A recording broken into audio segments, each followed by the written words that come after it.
بسم اللہ الرحمن الرحیم۔ حاصل مطالعہ: قیام پاکستان سے اب تک توہین مذہب کے الزام میں 89 شہریوں کا قتل۔ Report Dawn news Pakistan. جنوری سن 2022 میں centre for research and security studies CRSS نے اپنی رپورٹ میں کہا کہ 1947 سے 2021 تک توہین مذہب کے الزامات میں 18 خواتین اور 71 مردوں کو ماورائے عدالت قتل کیا گیا۔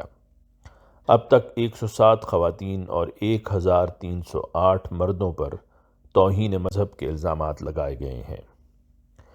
رپورٹ میں کہا گیا کہ سال 2011 سے 2021 کے دوران 1287 شہریوں پر توہین مذہب کے الزامات لگائے گئے۔ محققین کا ماننا ہے کہ حقیقی تعداد اس سے بھی زیادہ ہوگی، کیونکہ توہین مذہب کے تمام کیسز میڈیا پر رپورٹ نہیں کیے جاتے۔ انہوں نے مزید کہا کہ 70% سے زائد کیسز پنجاب میں رپورٹ ہوئے۔ اعداد و شمار سے ظاہر ہوتا ہے کہ 55 کیسز دارالحکومت اسلام آباد میں دائر کیے گئے، جو خیبر پختونخوا اور کشمیر میں رپورٹ ہونے والے مجموعی کیسز سے زیادہ ہیں۔ علاوہ ازیں پنجاب میں سب سے زیادہ 1098 کیسز رپورٹ ہوئے، جبکہ سندھ دوسرے نمبر پر ہے، جہاں توہین مذہب کے 177 کیسز رپورٹ ہو چکے ہیں۔ اس زمرے میں خیبر پختونخوا میں 33، بلوچستان میں 12، جبکہ آزاد جموں و کشمیر میں 11 کیسز سامنے آ چکے ہیں۔ رپورٹ میں کہا گیا ہے کہ توہین مذہب کے قانون کا غلط استعمال عدالت نے غیر قانونی قرار دیا ہے۔ اس سے قبل اسلام آباد ہائی کورٹ نے قانون سازوں کو تجویز دی تھی کہ موجودہ قانون میں ترمیم کریں تاکہ ایسے افراد جو توہین مذہب کے غلط الزامات لگاتے ہیں انہیں یکساں سزا دی جائے۔ رپورٹ میں کہا گیا ہے کہ توہین مذہب کے قوانین 1860 میں انگریزوں کے دور میں بنائے گئے تھے۔ ابتدائی طور پر 1927 میں تعزیرات ہند کے تحت توہین مذہب کے قوانین 295، 296، 297 اور 298 متعارف کروائے گئے۔ بعد ازاں مسلم کارپینٹر علم الدین کے کیس کے بعد شق 295 میں ایک اور شق ضمنی شق 295A شامل کی گئی۔ توہین مذہب کے نام پر تشدد میں 90% نوجوان ملوث ہوتے ہیں۔ پاکستانی خبر رساں ادارہ ڈان نیوز کی ایک اور رپورٹ کے مطابق سینٹ کمیٹی برائے انسانی حقوق میں انکشاف سامنے آیا ہے کہ توہین مذہب کے نام پر تشدد میں ملوث 90% افراد کی عمر 18 سے 30 سال کے درمیان ہے۔ کمیٹی نے توہین مذہب کے نام پر پیش آنے والے واقعات پر پریشانی کا اظہار کرتے ہوئے کہا کہ نوجوانوں کی جانب سے اس طرح کا رد عمل آنا باعث تشویش ہے۔ سیکریٹری انسانی حقوق نے کمیٹی کو بتایا کہ سیالکوٹ واقعے میں ملوث 90% ملزمان کی عمر 18 سال سے شروع ہو رہی تھی۔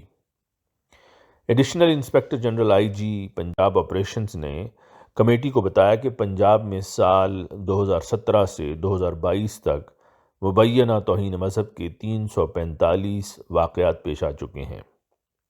انہوں نے مزید بتایا کہ رواں سال کے ابتدائی 2 ماہ کے دوران توہین مذہب کے 14، سال 2021 میں 77 واقعات پیش آئے، سال 2020 میں 83، سال 2019 میں 56 واقعات پیش آئے، سال 2018 میں 68، جبکہ سال 2017 میں 47 واقعات پیش آئے۔ ان کا یہ بھی کہنا تھا کہ توہین مذہب کے یہ تمام واقعات صرف پنجاب میں پیش آئے۔ انہوں نے کہا کہ نوجوانوں کا مائنڈ سیٹ مکمل تبدیل ہو چکا ہے۔ ان کے ذہن پر سوشل میڈیا کا کافی حد تک اثر ہوا ہے۔ نوجوانوں میں برداشت پیدا کرنے اور ان کا ذہن تبدیل کرنے کے لیے اقدامات کی ضرورت ہے۔ پاکستانی نوجوان سن 2023 کے عام انتخابات کے نتائج کے تعین میں اہم کردار ادا کریں گے۔ رپورٹ پاکستان کے متعدد اخبارات میں شائع ہونے والی ایک رپورٹ کے مطابق election commission of Pakistan ECP کی جانب سے جاری کردہ اعداد و شمار کا مکمل تجزیہ ظاہر کرتا ہے کہ 35 سال سے کم عمر کے ووٹرز کا تناسب 45.84% تک ہے، جو انہیں ایسی پوزیشن میں ڈال دیتا ہے جہاں ان کی فعال شرکت سے بہت سے حلقوں میں ان کی پسند کے امیدوار کے حق میں ترازو جھکا رہے گا۔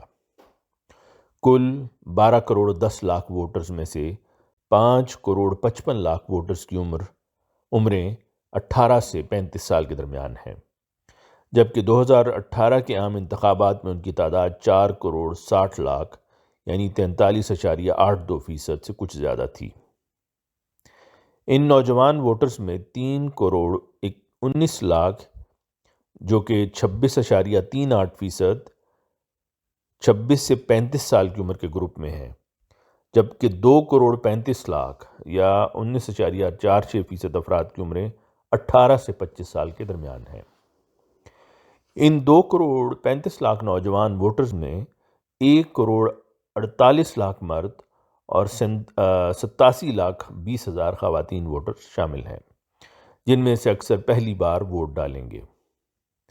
رپورٹ کے مطابق ملک میں 1,72,70,000 یعنی 14.25% ووٹرز کی عمریں 46 سے 55 سال کے درمیان ہیں، جبکہ 56 سے 65 سال کی عمر کے گروپ میں ملک میں 1,09,80,000 یعنی 9.06% ووٹرز ہیں۔ اسی طرح 65 سال سے زائد عمر کے افراد کے گروپ میں کل 1,20,00,000 یعنی 9.90% افراد ہیں۔